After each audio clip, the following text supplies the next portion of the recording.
Baik, assalamualaikum warahmatullahi wabarakatuh.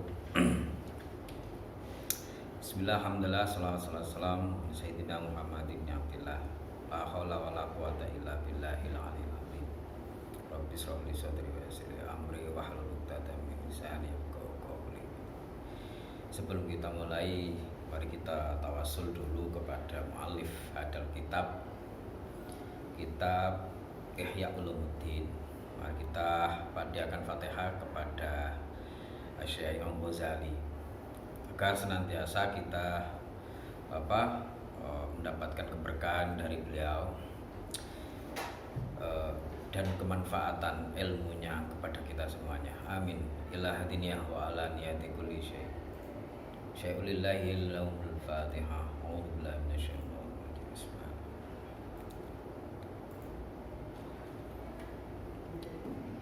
Baik, terima kasih. Kami akan lanjutkan pertemuan yang kemarin, yang pertama, bahwa tentang profil Ihya Ulumuddin ini. Kemarin kita sudah mengetahui bahwa isi atau konten kitab Ihya Ulumuddin terdiri dari 4 kuadran.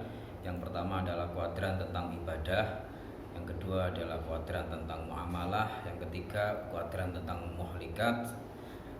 Ini hal-hal yang merusak hati. Yang keempat adalah kuadran al-munjiyat, yakni hal-hal yang menyelamatkan diri seseorang.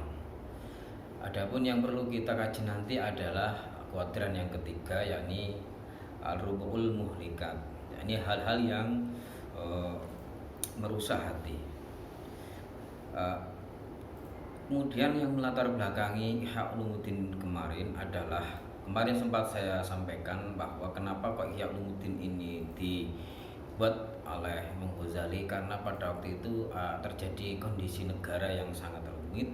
Kenapa kok demikian? Karena pada waktu itu Al-Ghazali mengetahui ada 3 hal yang sangat menonjol pada saat itu yang menjadi satu pondasi manusia, sehingga 3 hal itulah yang menjadi nanti momok orang beragama, termasuk untuk memahami umat Islam.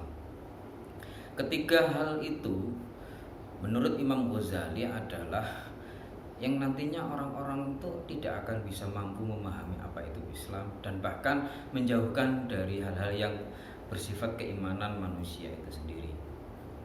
Pertama adalah waktu itu adalah banyak orang-orang pakar fikih atau faqih. Yang kedua adalah orang-orang ahli kalam atau mutakalim. Yang ketiga adalah para teolog atau filosof. Kenapa 3 hal ini dikritik oleh Imam Ghazali? Karena ketiga hal inilah yang nanti manusia akan bisa mengurangi rasa keimanannya terhadap Islam. Oleh karena itu, kenapa kok harus yang pertama fikih? Karena pada waktu itu banyak orang-orang pakar fikih yang mana ilmu fikih dijadikan satu sarana untuk mencari obsesi diri manusia, mencari jati diri manusia, bukan untuk kepentingan agama, tapi untuk kepribadian belaka, untuk mencari suatu sarana politisasi negara pada waktu itu. Karena pada saat itu para fuqaha banyak yang membantu kerajaan dalam menangani persoalan hukum. Maka hal ini fuqaha atau para faqih banyak menjadi satu advis ya, penasihat hukum di negara, sehingga dalam hal ini agama termasuk Islam itu menjadi satu sarana untuk memediasi hukum terhadap satu kerajaan. Maka inilah menurut Imam Ghazali sangat bahaya nanti kalau seandainya orang-orang fikih seperti ini tidak malah memberi kemaslahatan untuk Islam itu sendiri, bahkan untuk kepentingan politik negara. Yang kedua adalah para mutakalim, ahli ilmu kalam. Lah, ilmu kalam, para orang-orang ahli ilmu kalam ini nuansa pada waktu itu perdebatan keilmuan yang tidak berkunjung.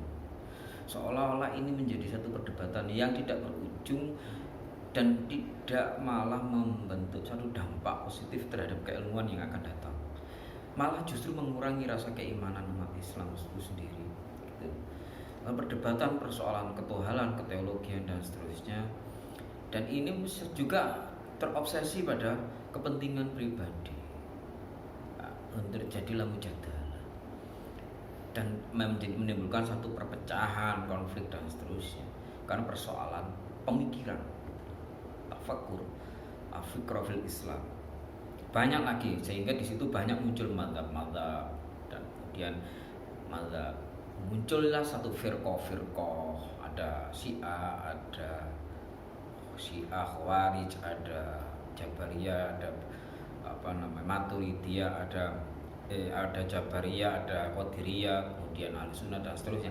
Ini persoalan perdebatan yang itu mengaku pada teologi. Yang ketiga adalah faktor yang mempengaruhi keimanan manusia itu adalah filosofi. Tentunya tiga hal inilah yang Imam Ghazali mencoba menyederhanakan. Maka beliau mengarang satu kitab Ihya Ulumuddin. Jadi dalam tiga hal itu nanti rangka potensi fuqaha, kalam, filsafat ini seolah-olah bahwa Islam itu semakin lama semakin menjadi mati. Jadi tidak akan hidup lagi untuk kepentingan obsesi mereka masing-masing. Maka muncullah Ihya Ulumuddin, menghidupkan lagi atau membangkitkan lagi ilmu-ilmu agama.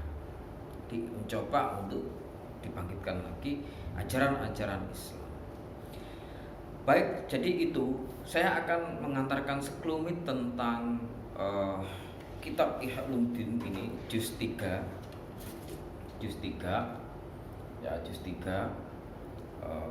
tentang keajaiban hati ya. Saya akan bacakan hanya sekedar sekelumit saja. Saya akan antarkan ke keajaiban hati. Apa yang dimaksud dengan keajaiban hati itu sendiri?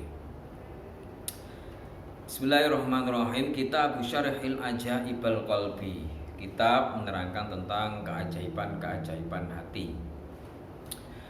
Wahwal kitab al-awwal min rub'il muhlikat. Kitab ini salah satu bagian dari 4 karya Imam Ghazali. Di sini salah satu pasalnya tentang rub'ul muhlikat atau hal-hal yang merusak hati. Bismillahirrahmanirrahim, dengan menyebut nama Allah Maha Pengasih dan Penyayang. Alhamdulillahilladzi tatahayyaru duna idraka jalalihil qulubul khawatir. Segala puji bagi Allah yang telah menjadikan keagungan penglihatan hati dan yang menjadikan gerak-gerik kerentek hati, yang menggerak-gerakkan hati, yang menggerakkan detak-detak hati itu sendiri. Wa tudhasyu fi mabadi'u isyraqul anwarihil ahdasi wan nawadir. Dan Allah yang telah menjadikan diri seseorang manusia itu menjadi sesuatu yang tidak tahu apa-apa, melihat apa-apa. Artinya apa? Segala persoalan manusia itu pada mulanya adalah terhijab. Maka ketika Allah itu bisa menampakkan dirinya karena takdir Dia yang bisa memperlihatkannya, bukan dari diri manusia itu sendiri, tapi Allah Subhanahu wa taala yang menyingkapkan penglihatan itu semua. Al-matla'u ala khufiyatis sarair, yang menampakkan atas hal-hal yang bersifat rahasia.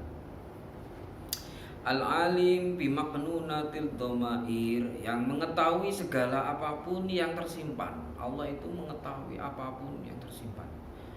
Artinya di balik ini semua, apa yang tertera di dalam bersitan kita itu Allah senantiasa mengetahui. Bisikan hati kita, kerentek hati kita, apapun Allah selalu mengetahui. Apa yang tersimpan dalam dirimu, apa yang tidak pernah kamu ungkapkan, apa yang tertuang dalam bersitan hati itu Allah mengetahui.